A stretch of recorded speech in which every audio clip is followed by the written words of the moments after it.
clappity clap, complete. Yes, Vladimir. Yes. Good, Brandon. I feel like Okay, it's I am true. going to go, I guess. I'm starting recording as well. All right.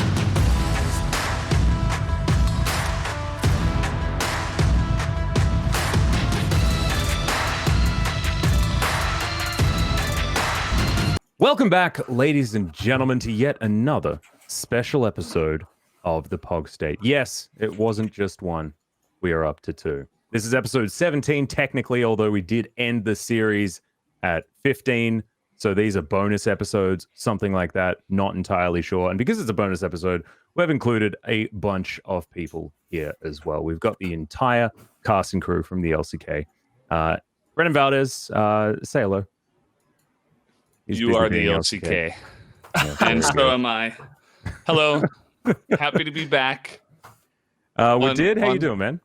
Yeah, same. I mean, like I'm just doing great, and it's really good to see like so many great games at Wars, and Yeah, not enough in the Gen G series, in my opinion. LS, how you doing, my friend? Some good games. I'm doing. Yeah, you're doing? You're doing. Yeah. Yeah. All right. I like it. Okay. Ladies and gentlemen, we do need to do all of that stuff that we do before we get into an episode. One of them being the disclaimer. This show does not, of course, represent the opinions and minds of anyone at Riot Korea, Riot Central, Riot Oceania, any other Riot-affiliated organization, as per usual. Other than that of, giveaway specifications and things like that, we might need to consult them on that front. However, our opinions are our own, and we are allowed to have them, which is really, really cool, I think. Free speech. What an amazing thing to have. That's going to be it for the disclaimer. You can also catch the Pog State on Apple Playlist. Why do I always say playlist? I say playlist every time. Apple Podcasts, Spotify, all sorts of other podcast-related outlets if you do prefer more of an oral variety of the show. Oral doesn't really make sense because that's speaking. But I guess we're speaking into your ears, so that'll be fine. I think my mind is relatively blown after that one. You could also follow the Pog State on Twitter. May as well throw that one in there, and LCK Global while you're at it, because of course they are our new Twitter accounts. We haven't had Twitter for a really long time, so go give us a follow, and that would be super cool. Gentlemen, I want to dive straight in. Let's get into the quarterfinals. I guess there's the one that we really do need to talk about, which was G2 versus Gen G. Oh man. I think this was a series that a lot of people thought was G2 favored. Yeah. I sort of optimistically put Gen G 3-2 on my prediction. But that was more because I wanted them to win, not that I thought that they were going to win. Wadid, you spoke about this on World's Cooldown, so maybe you can start us off. How did you feel that series went? Oh yeah, I mean it was probably the worst performance I ever seen in my life at the Wars quarterfinals. Like I don't know, like how can I like express these like games? Like that was just so horrible. Like they were not playing as a team, or like it was not like single players issue. It seemed like it's just team's problem, and I don't know what happened to them and why that is happening at quarterfinals. It felt like a bit of mental boom, in my opinion. LS, yeah. I assume you were co-streaming it. How did you feel the series went? Yeah, I was live viewing it with Crownshot and Cloud9 Fudge. Their Academy top laner. And I think all of us pretty much felt like I was done after the first game. I felt like very shortly into the second game, it just felt like the quality of play was just not there from Gen G. I think like game number 1 should have been pretty unlosable with the advantages that they had. And then they had a hot date on the top left side of the map. So, they had to chain feed, and then the game just sort of went away. I agree with Wadid that I don't think there's any individual talking point. I know that apparently there's like some consensus about bot lane. stuff going on there, but I don't think that's really true. I think Mickey had a good. I think Mickey's been actually just pretty insane this Worlds in general. Oh yeah. But I don't think this was like an individual thing, because there was lots of stable game states for Gen G, and yet situations that they should have won, they didn't win, and they just consistently made really bad decisions. So I was really, I was pretty surprised to see Hanwha Life somehow appear in the quarterfinals. There's a bit of doo-doo, was there, on Summoner's Rift. How did you feel about it, Mr. Valdes? Yeah, I mean, it did feel like a little bit of a team breakdown, and I kind of felt it coming a little bit, right? Because Gen G, like towards the end of LCK, they were showing at least that they were like the second best team, right? Even though we had that like 4-hour pause in the playoffs, in the summer playoffs, and then DRX eventually won it. I think the general consensus was that Gen G was still a better team overall, and they had players that could play at an extremely high level under pressure very well. But I don't know what it is. Maybe that playoff match broke them. Maybe they went to Worlds and the meta wasn't feeling good. Maybe they weren't feeling good as a team, and they just seemed to totally break down, which was unfortunate. Like you were saying, I think G2 was definitely the favored team going into the match, because they're coming in at exactly the right time, at exactly the right place, which is generally what they do.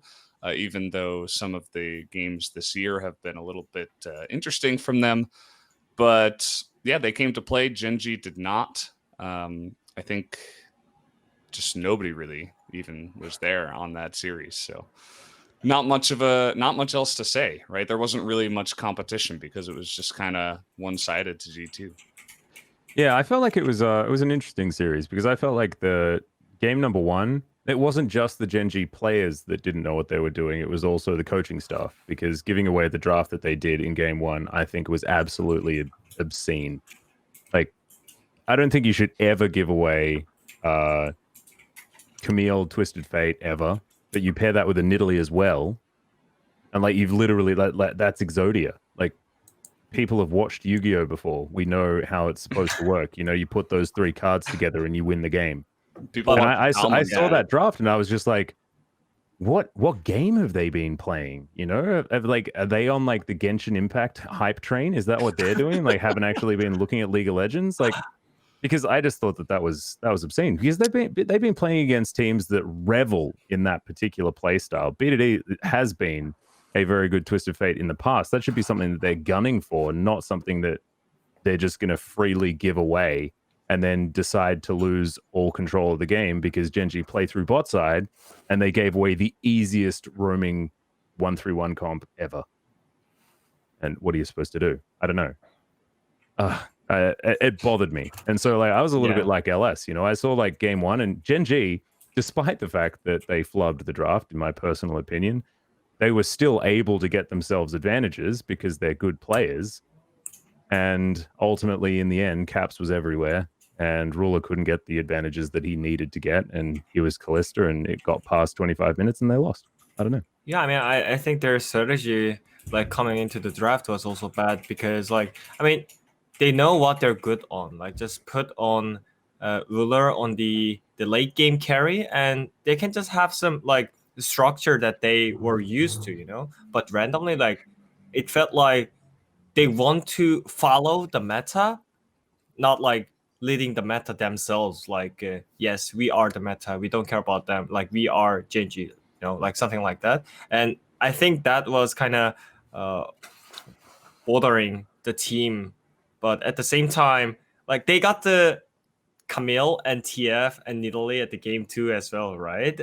Yeah, by right. themselves. But I mean, the plays, like I remember specific play when they got the 2v2 on the mid lane, and I don't know, I don't remember exactly, but I remember that like TF had the red buff and like Nidalee just pumped up with the 12 stacks on Conqueror, and they could definitely fight back, but just Clay jumped out for no reason, and they just lost that fight, and everyone just like wondering what is happening on them, because like there was just way too free win, but they didn't take it.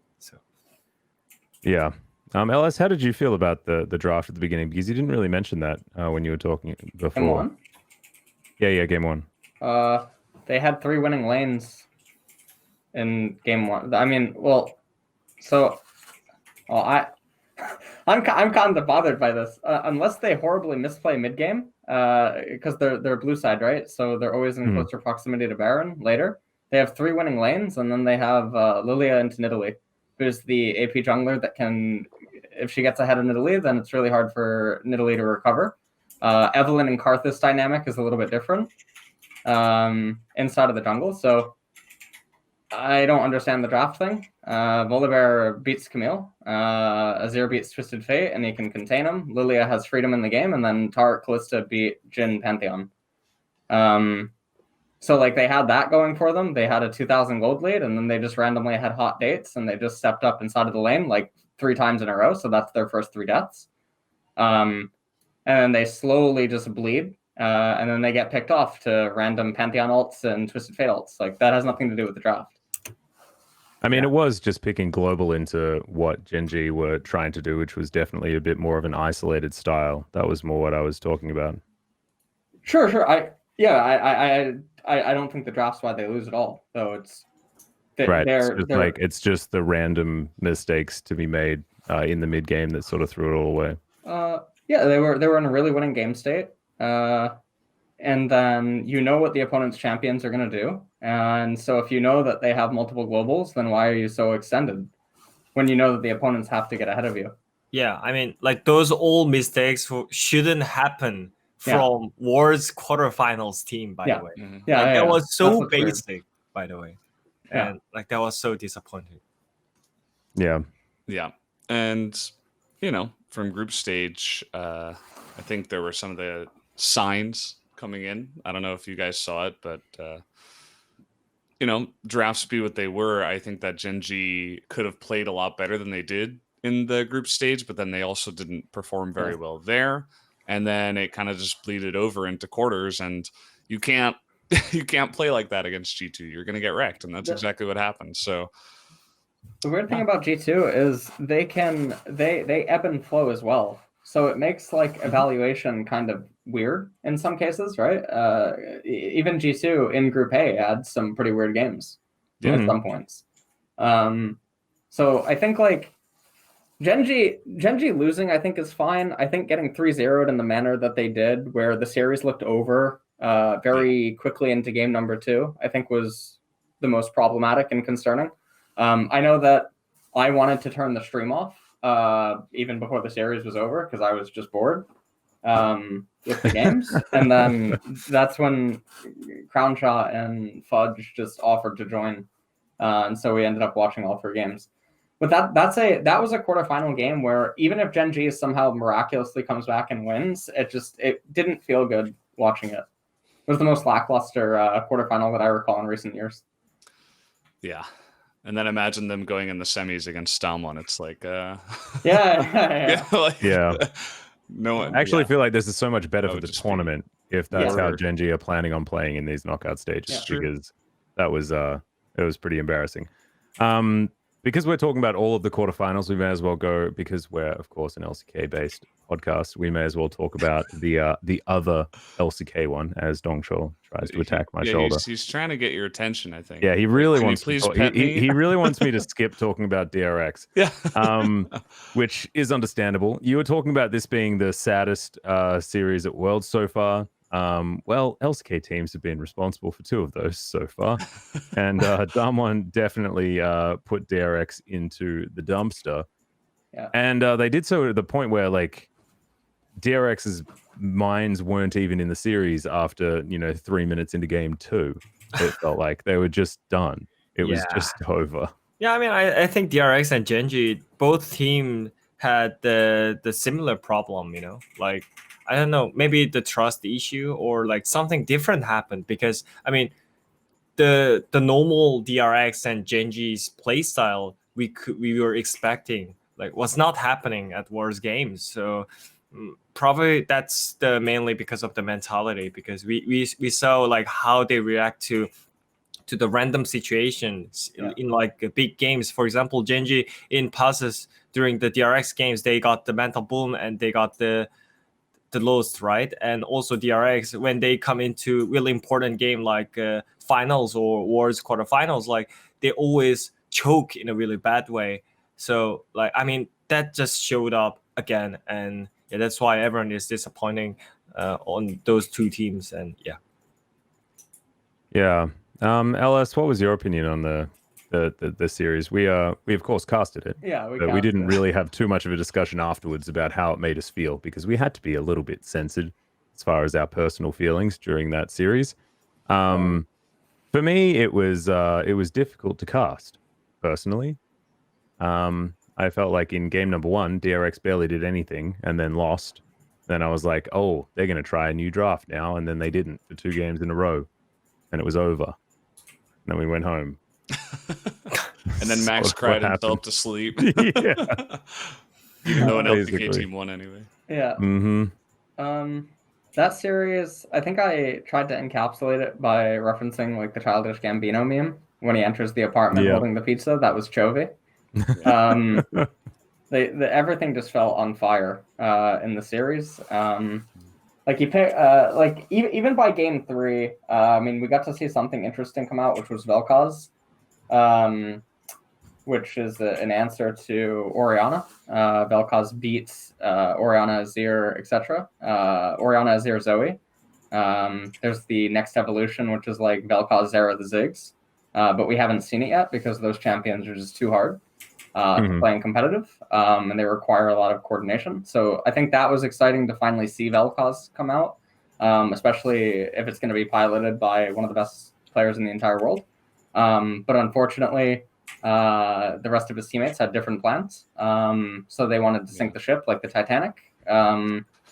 That was Except you they know. were the iceberg. Yeah, Jogi was the Titanic. He just ran straight into his team. that series that was not good. Yeah, I felt bad actually for you know, on the Chovy topic. There were so many people hyping him up on Twitter too, like, oh, we get to watch Chovy, and then like I feel like nobody actually got to see him really do anything because he never even got an opportunity. And I know there are definitely people out there that are like, Chovy, I mean, you know, he was all right, you know, but Overrated. yeah, overrated. Yeah. You know, I don't think he's as good as everybody was saying, but that's kind of sad for Chovy, but we'll see. Maybe he can what get a happens. Clash team next year.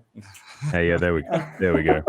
Maybe we can cast it. Yeah, we can try and figure something out. I mean, yeah. For example, like when we compare to TS, like even though Jackie Love was inting some games, like still Knight was being like just superstar on that team, and that's the reason why they could win a river sweep against Fnatic, right? But I couldn't see those plays and play style from Chovy, so I mean that's why maybe people get to think right now he is overrated actually. Yeah. He didn't go back to the Zoe. Did it in group stage. Didn't do it in the knockout stage. Unfortunately, we know how good he is. Just hasn't actually done it. He was against Showmaker as well, who's sort of turned himself into more of a no fun mid laner. He's a mid laner that just doesn't want you to have a good time, and he will prevent that and then go and play with his team and stuff like that. He's one of those boring mid laners that just wants to win instead of wanting to do flashy plays. Yeah, my Super favorite. boring. Yeah. Sit there and make you have no fun. That's great. True. The anti-fun play style. He's did he come into your bookstore or something like that, LS? Is that what happened? Yeah. There we go. Oh no. Nice. The math You've been shop. prescribing him you know, scholarships to your school, and Chovy isn't even there yet. It's not fair. True. Oh, I thought he would have got the first one. Yeah. In fact, thought the scholarship might have been named after him. Who knows? True.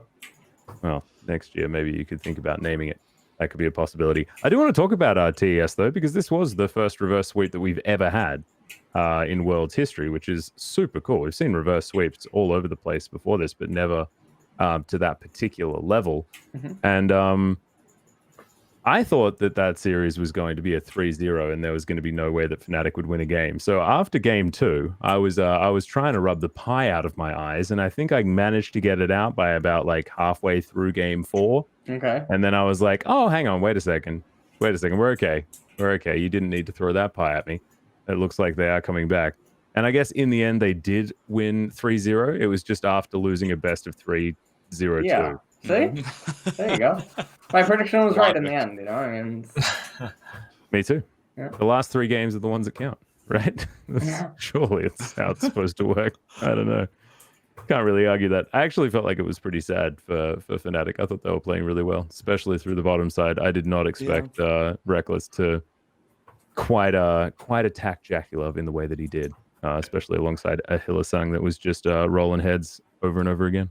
I think that game 3 was really sad for Fnatic. They got pretty close a couple times, and then after that game, I don't know what happened. Like Top Esports turned on, and Fnatic slowly, like it's almost like they were slowly falling under the pressure. But they got so close in game 3 that the ship started to sink a little bit. And Top Esports are a really good team, so it's understandable. But do you guys? I know I'm not like the host. No, go ahead. But I was curious. Play-by-plays, my friend. Do you guys, after that series, do you feel like Top Esports have lost any like deserved right to be the favorite team on that side now? Like, does that expose some of the cracks in the armor in your guys' mind, or do you think they're still fine? They just had a couple of brain farts in 2 games, and everything's gonna go okay. For me, I just want to see like Damwon and G2 game, because like that game is also like confusing, right? And yeah, I mean, also we cannot like think about like how strong G2 is right now, because yeah, as you saw, Genji was just performing worse than them, and like we really cannot like say that G2 is gonna like bid against Damwon Gaming. So I think that match will decide like how it will be at finals, you know. Right. And if Damwon Gaming just clean sweeps the G2, then I think it's gonna be just really boring and fun at the same time for the LCK. Yeah. The thing that I'm worried about, just to interrupt just for a second, but I'll let you go, Brendan.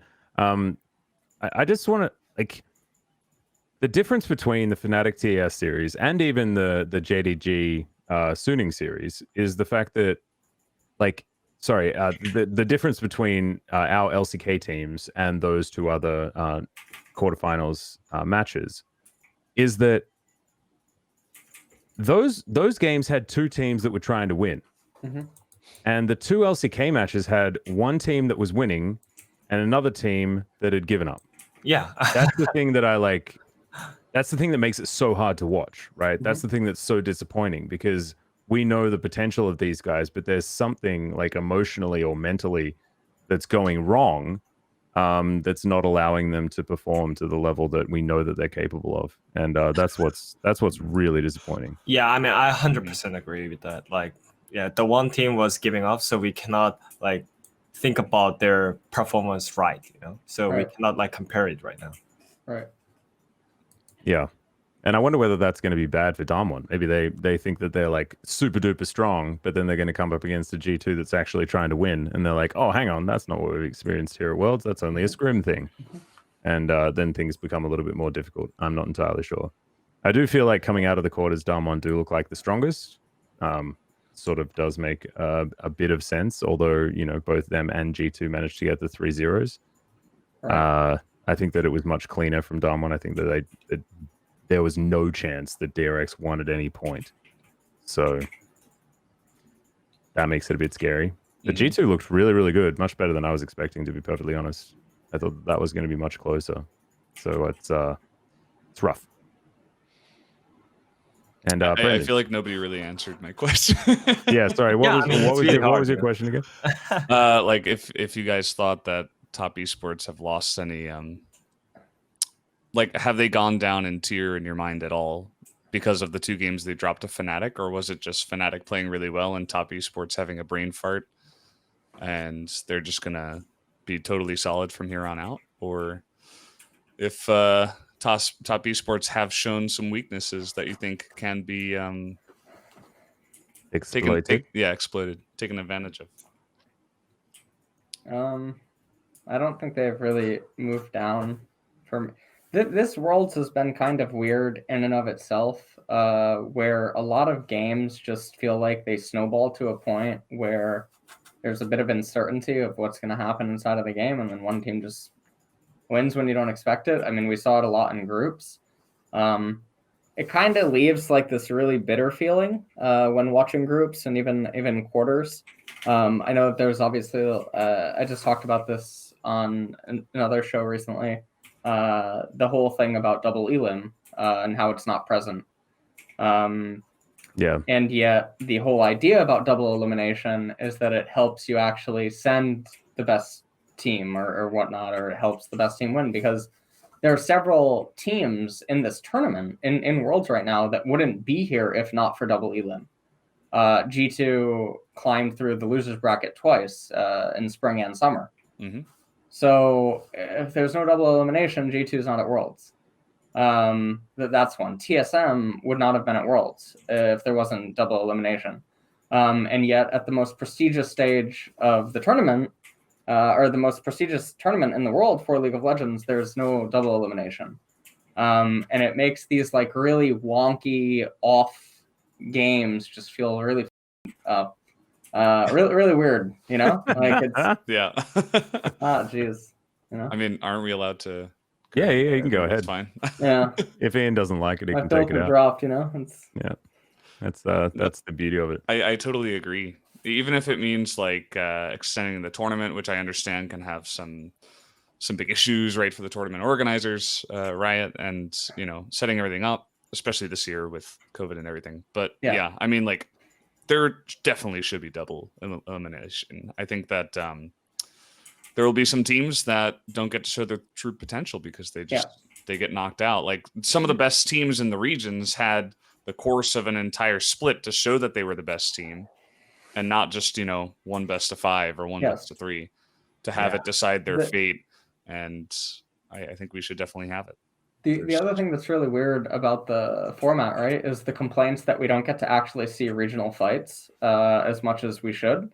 Just because of the way that it's set up. You have double China and double China versus, or you have China versus China in quarters, and you have Korea versus Korea in quarters, and it's like no one cares. We already saw this. Like, yeah, this is very bad viewing experience. This is very bad for the tournament. It'd be a lot better if it was more separated, or a double elim bracket allows for more regional clashing, just from a viewer experience. I think it makes all the more sense. So it's so strange to me that Worlds is like this. Do you think it would be better to just not have a group stage at all and just go with a big double elim bracket? Oh, how would you make double elim work? Because I mean, without you get to a top 8, right? But then even this is really long. And if you're going to play like close to double the matches, that's a lot of League of Legos. There's so other video game tournaments have stuff like this, right? Doesn't Smash Brothers have pools and then double elim? Yeah, but their matches last for 5 minutes, and ours last for an hour. Yeah, which is why it would need to be extended. That's like the only really you'd have to extend the the tournament, right? Probably like an extra week. Yeah. Oh, it'd be more than that. I think it'd be 2 weeks at least.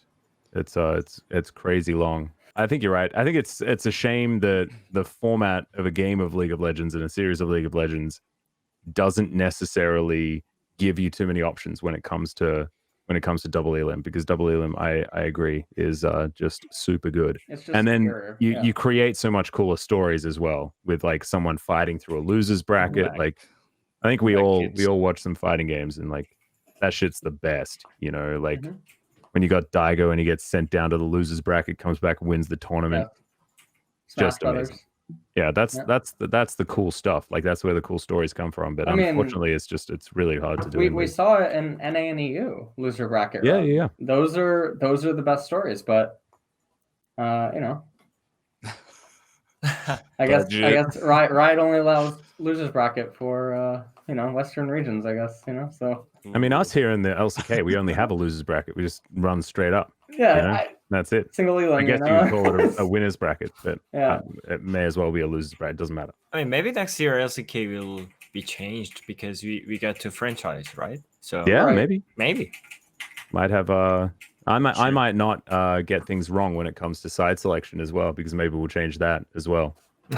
On the World's broadcast, I thought that they had side selection after each game, but no, it's True. just losers. I guess side selection. Hey, how unfortunate. It's just it's been a while. True. Best of series at the World Championships that have been cast by yours truly. So definitely an interesting wake up call. Understanding that it's not always the same. I don't know which one's necessarily better either. I actually quite like the loser gets to pick type thing. Yeah. Trying to keep the series a little bit closer. But yeah. I think we've waffled for quite long enough about the quarterfinals. We do have once again the wonderful special guest Jeesun to come back, and she's got a bit of a segment for us. She managed to have a chat with the coach of Dae-in that isn't Zephyr. She got to talk to Coach Daeny, and he's going to be able to take us through. Jeesun's going to be able to take us through an interview with him, talking about Dae-in and the players and how they're feeling. Hi, this is Jeesun once again reporting from Shanghai, and this time around, I've got an interview from the only semifinalist from the LCK, so let's check it out. 제가 이제 입사할 때 목표가 최소한 다 원래 있던 기존의 담원의 기록들은 다 깨자, 이게 제 이제 목표였거든요. 그래서 이제 담원이 못 이뤘던 우승, 일단 LCK 우승과 그리고 롤드컵 4강 이 두 가지를 다 이번 연도에 이루게 돼서 너무 행복합니다. 뭐 2년 차인 친구들이 많지만 그렇다 해도 이제 롤드컵이라는 이제 세계대회 무대에는 선수들이 많이 긴장을 하더라고요. 그래서 이런 좋은 경험, 4강까지 온 경험은 매우 좋게 생각하고 있어요. 장기적으로도 좋게 생각하고 있습니다.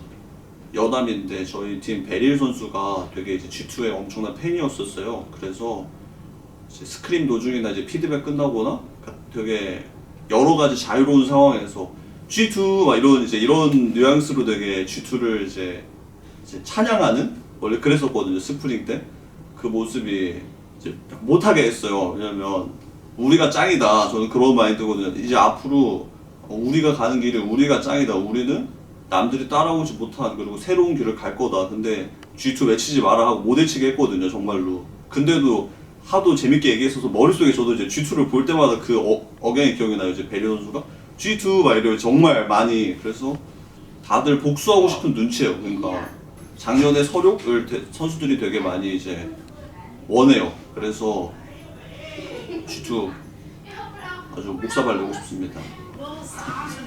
사실 속내를 알 수는 없기 때문에, 근데 그냥 제가 되게 분위기라는 말을 정말 많이 강조드리는데, 작년 같은 경우나 재작년 같은 경우에는 한 선수가 슈퍼캐리라는 걸 할 수 있는 그런 뱀픽도 만들 법했고 했는데, 올해는 이제 정확하게 말하면 전령의 8분 턴과 그리고 이제 뭐 사용에 대한 이제 그 값어치, 이 게임에 대한 난이도가 정말로 많이 올라갔다고 생각을 해요. 저는 이제 이 개념이 지금 되게 어떻게 보면 좀 똑똑해야 된다라고 생각을 해요. 저는 그 중국들을 많이 보면, 팀들을 많이 보면 견적이 어느 정도 이제 정답에 가까운 견적이 아님에도 불구하고 그걸 전투로 뒤집으려는 성향이 정말 짙어요. 어느 팀이든 피지컬보다 똑똑함이 이길 확률이 더 높다라고 느껴진다라고 제가 이제 결승 때부터 더 확신을 들면서 얘기를 했어요.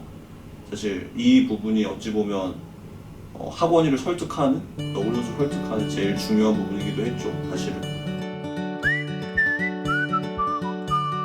Thank you so much, Jeesun, for the wonderful interview as per usual, and great to hear from Dae-in. It's not normal that we get to hear from sort of the entire coaching staff, right? Normally it's like there's one spokesperson we hear from, like, say it was T1 this year, we'd hear from Coach Kim, and I would have expected to hear from Zephyr, but had some really good insight about playing intelligently rather than playing around hyper carries and things like this. And I think that the point about Noguri was really, really cool, about him sort of tempering his play style. But before that, Brendan, did you recognize him? Yeah. A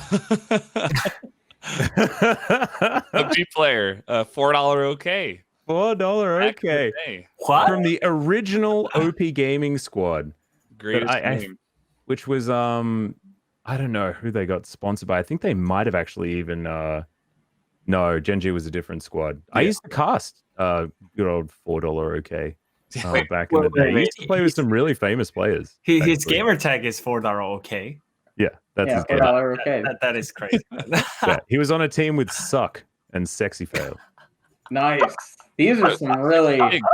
Sexy Fail went to Gen G and Suck went to Cloud9. So they were good players. You can They make a just had sentence with crappy that. Add name. in a couple of commas. Oh Jesus. man. Anyway, how did That it better how did make it the sort of final make you edit. feel? Let's bring it back a little bit here. Let's hear from Wadid maybe first. How did the interview sort of make you feel about Damon's chances going into G2? Oh well, I mean, they were always organized, and like when I think about their performance, they always like find new way as a team. So I mean, that was the good part when I watched their games from LCK Summer, and I think that showed up at quarterfinals as well. Even though like some like silly mistakes were happening from the laning phase, like they knew how to just break it down as a team. Like I mean, as normal LCK team, maybe you take care about side lanes more and you think about wave efficiency, and because of that, you ruin all the rotations and you get like attacked by some random fight situations. But I think Damon was the one who actually wanting to have some ARAM fights and the like some great engages. So I think they are improving as well. So yeah, it's gonna be really great series versus G2. What did you think, LS?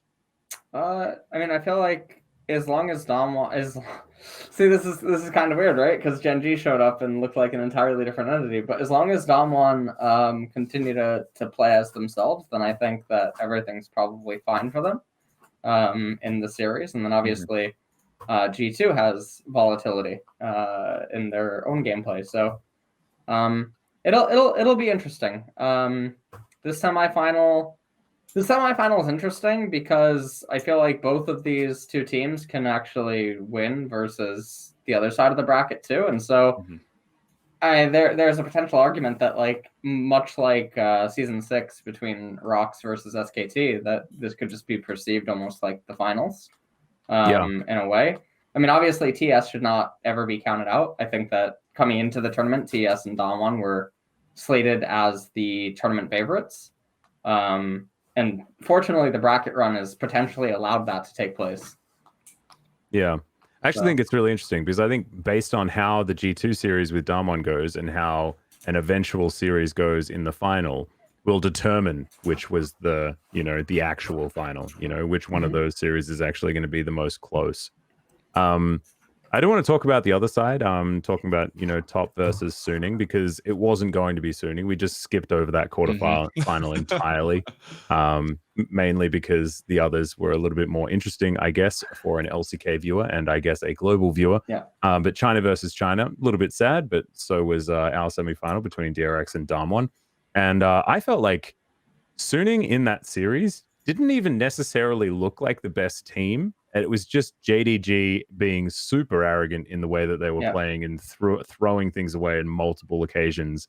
And now it's Suning that's made their way through, and they were obviously the more hungry team with an incredibly powerful AD carry. I think Hunfeng was super good, and with Jackie looking a little bit dicey, maybe that's going to be a way that they can play for a victory. I don't entirely know. I mean, this is the big thing about Worlds, right? And we were talking about double elimination. It's like, if you're the team that shows up and plays the best on that day, you're the team that makes it through. And that's the thing about Damwon, is that I think, especially compared to Gen G and DRX, they were always super solid. Like, the streaks and the amount of games in a row that they've won and how they never look weak against anybody for more than a game or even half a game. Suning look like a really just solid team. They're not super flashy, right? They have Hunfeng that's really cool. The story he's got going for himself, he's building it up. But like slowly, people are beginning to realize, like, hey, this team is they're a contender. Everybody counted them out, and they actually just played really well every time they came out. And so now they deserve to have, the eyes on them and say, oh, let's see what you've got to do. Right. So it's pretty cool. Yeah, I agree. I also think that Angel's being slept on. I don't think anyone's really talking about Angel at all. Is this guy that's only been in the LPL for like 2 years was, I think, just picked up from the Ionia server or something like that, maybe played a few games in like an academy league or something like that, and came out, and he's been solid, He hasn't done anything overly flashy, but that's not what wins you games. And I think that's been well and truly established, is that you don't want to have like your hyper carry crazy mid laner. You want a mid laner that can facilitate the rest of your team to create man advantages around the map by playing with map pressure. And I think that Angel's done a pretty good job, even in deficits, being able to actually make plays happen. So Yeah, I think that Suning are an interesting team and an exciting team. I don't know whether they were necessarily the team that should have won that quarterfinal, but I'm happy that they did, because it's going to make things interesting. Just hope it's not a 3-0. There was always some teams like got improved through the tournament, especially LPL team. Like 2018, it was IG, and 2019, it was FPX. And I think it can be Suning this year, but we'll see what's gonna happen. Yeah. Oh, is that a prediction for the final? No, I make mean, it all the way. Dream on. it's gonna be just boringly 3-0 for Diamond Gaming. So True. Oh, right, in the final. Yeah. I'm saying, like, are they going to beat Top? That's my big question. Do they manage to beat Top in the semifinal? Oh yeah, I mean, it really depends, like how they react to the game one. Like, I mean, TS, they showed up some emotional ban picks, like they reacted with some emotional and just randomly first pick Senna and ruined the draft like completely, So maybe if they get to mental boom again, then Suning has a great chance. Yeah. Well, I mean, if they're banning Sion, that's when you know things are going wrong. However, that's something that one of our teams does, and not something that one of the LPL teams does. All right. I don't really want to make this a prediction show. I think all of us feel like it's going to be TS Damwon in the end. But just to give us a ballpark figure of like the amount of games that we're going to get, do you think we're going to get blowout semifinals, or do you feel like we're going to get some extra games, gentlemen? That's my question. I'm hoping for some more than 3. I think we're going to get a lot of games, actually. Yeah. I think both sides could potentially be 3-2. I think so. I got asked today for my predictions. I think I did 3-2 TES and 3-1 Damwon. I think the Damwon G2 series, I think, is going to be really fun. I hope so, because they're both just like teams that are willing to throw down and fight and go crazy, and they're both really confident in it as well. So I think that has the potential to be like the series of the tournament that Damwon maybe just take, and then like the finals is 3-0 for some reason. It's like really boring. Yeah. But then everybody remembers G2 Damwon as this awesome series. That's what I would like to see, and that's what I would expect out of that second one. I don't really know what to expect from the first one.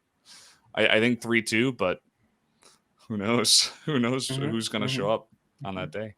The thing that's weird about LPL versus LPL, though, is it's very similar to what we saw with Damwon versus DRX. Like, these two teams know each other extraordinarily well. So I would expect that one, you just go and talk to an LPL analyst, you go and have a look at their finals run, and then you see that, oh, wait, Suning's probably not going to win this one, are they?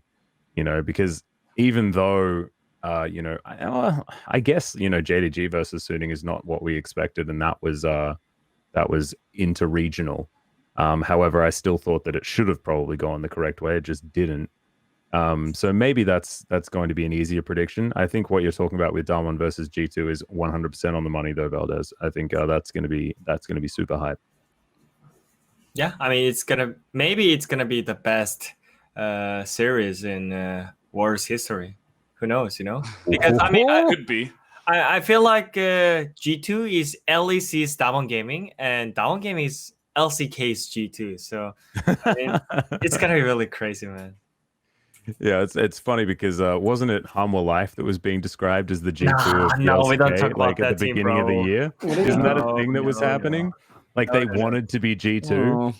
That wasn't our narrative, by the way, ladies and gentlemen. That was a Korean side narrative that they actually was using. because they had like some crazy picks. Just and because they of were- the picks. Yeah. I really yeah. hated that. Like, Yeah. I really hated that meme. By the way, like it didn't fit well. You know. Oh, who are you going for, by the way, Wadid? Is it going to be G2 Wadid, or are you going to be Korean Wadid? I mean, Ooh. obviously it's Damwon Gaming. By the way. Okay, I mean- there we go. I I mean, There we G2. go. I mean, That's my I boy. gave them chance versus Genji. So I mean, Mhm. it's enough. All right. So that was your chance, and now national pride's kicking in, Yeah. and you're off the bandwagon. It's like, Okay, I like it. oh, you know, like Korean True. team. What do you reckon, LS? Do you reckon it's going to be close, or do you reckon it's just a smashing? Oh, you know how I go. You know, it's just 3-0 every time. 3-0. You're I not a like it, coward. bro. He's not a coward, this guy. 3-0 brothers. So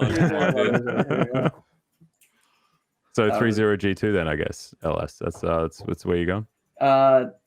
No. The other way. I gotta call All my right, grandmother. This is what everyone's been asking me about for her. Oh, prediction. right. The matriarch. Yeah. Woman. Yeah. Woman. Known by many names. She's Yeah.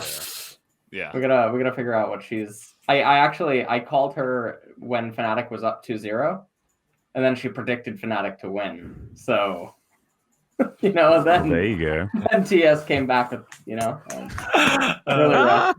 She curses everyone.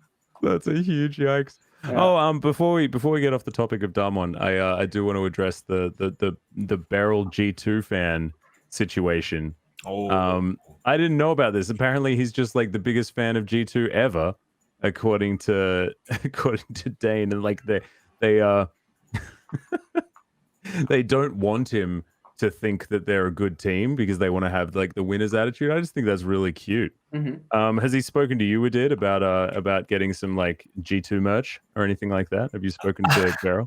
no, not really. But I heard like he really liked the play style and the way how they approach to the champion picks, and that's mainly why he just got picked to Sejuani just randomly. You know, that's the G2 style. And maybe, that's maybe normally it's gonna Yankees, happen at isn't semifinals as well. Just randomly, oh guys, I'm playing as G2, and this team is one of the team I respect the most. So I think I should show up the mindset, and yeah, I would just go for the Sejuani. Yeah, or Poppy support, something like that. Do some fun Yeah, stuff. something like that. Yeah. I mean, Poppy support actually worked. That was actually super genius, and I hope that it comes out because that would actually be really fun.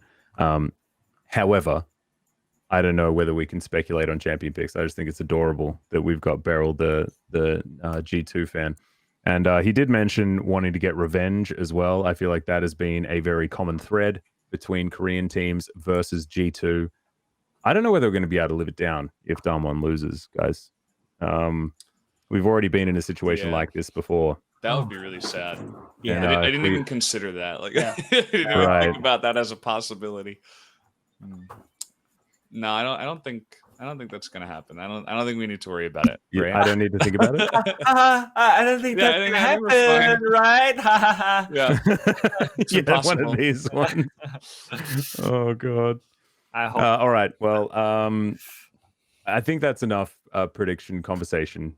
I think we've got it all off our chests. I think we were very upset about DRX and Gen G. However, we still have high hopes for Damwon. So I feel like as commentators, we've collectively grabbed every ounce of faith that was on any of the other teams and just smacked it onto Damwon. That's what we've done. And I think it's well deserved. Absolutely brilliant. Now, gentlemen, we need to do a giveaway. We need to give away some of these T-shirts. These cool LCK T-shirts. The first LCK T-shirt that we have ever had, ever in the history of the LCK global broadcast. Whoa. Mhm. What's that on the back, Wadid? It says all teams' names and stuff. Wow. It's even got ESC ever. How cool is that? Oh man. I like how it has G a Tigers, trophy. MIG Frost. that oh like my god. every LCK hasn't team gotten ever? a trophy in a few years. I think it's almost all of them, yeah. Now we got it on the shirts at least. I like the little hippos at better the than top of nothing. the top of the trophy. But there is so many SKTs. Like there is SK Telecom T1, SK Telecom T1 2, T1, SK Telecom T1 K, Yeah. S, And, ooh, man, that's crazy. Mhm. And then there's just T1. Yeah. And now T1 has T1, and I'm very confused about how things are going there. I mean, it looks really cool. Yeah. Yeah. Yeah, it T- does I look mean, really, really sick. T1's already won the off season with that one. Yeah, that's So, already done. That's how yeah. they're going to get all of their big names. Get all the big names by having as many names on the back of the LCK Global T-shirt This is that we it. now have to give away to you lovely folks at home. And we are tasked with coming up with a way of giving this away. It's going to involve sending something to LCK Global on Twitter. That will be in the description below, and some instructions about the giveaway as well. If you are confused, if you're watching on YouTube, of course, you can head over to our Twitter at Pog State. We'll have a link to it and show you where to go as far as LCK_global as well. So you're probably not going to get lost. Mhm. But that's it. This, I think, was actually the last episode of 2019. Oh, sorry, 2019, 2020. What year are we in? 2020 wish it was really got you out. The last episode of 2025. See you later. It's obviously pretty late at night, isn't it? So that was the last episode of 2020. Definitely the last episode of 2019, if we've somehow snuck back for a day. But it is also the last episode of 2020. 17 episodes, not too bad, gentlemen. I think that we were gunning for 14, made it to 17. All right, It's not bad. mustn't be bad at all. Are you sure there Exactly. are no more like secret exclusive episodes in the future? I mean, I think we're that are going a bit randomly like gonna- John Farnham now. We've just like had like farewell tours over and over again. Yeah. And we've had 2 in a I mean, row who now. knows? So Maybe there's going to be more. yeah, maybe 3 weeks from now You we'll just never have know. another episode. Yeah. What if we get the special guest from Diamond Gaming if they win wars, and celebrating and just see like the insights of the finals and wars and things, Well, you get us the hookup we did, and we will make James and Ian That will do it. happen. I guarantee that that's There going to you be go. a thing. Yep. And Ian, I know you have editing powers right now, but you also know that you want to make that episode because that would be super sick. So perhaps, we could round it out with an 18. It's divisible by 9. That's a fun number. Maybe that's Yeah. what we're going to end it on. Anyway, theoretically, this is the penultimate episode of the Pog State for 2020. We will be back, of course, for 2021, but that is still a few months to go. So thank you so much for watching, ladies and gentlemen. Make sure you like the video and do all of the subscribings and all that sort of stuff, all of that shill action that I need to do when you're on good old YouTube, and or like the podcast on Spotify. I don't know whether you can do any of that, but do all of this stuff. Give us ratings and stuff. That sounds really cool as well. Thank you so much for watching, ladies and gentlemen. I hope you enjoyed the show, and good night.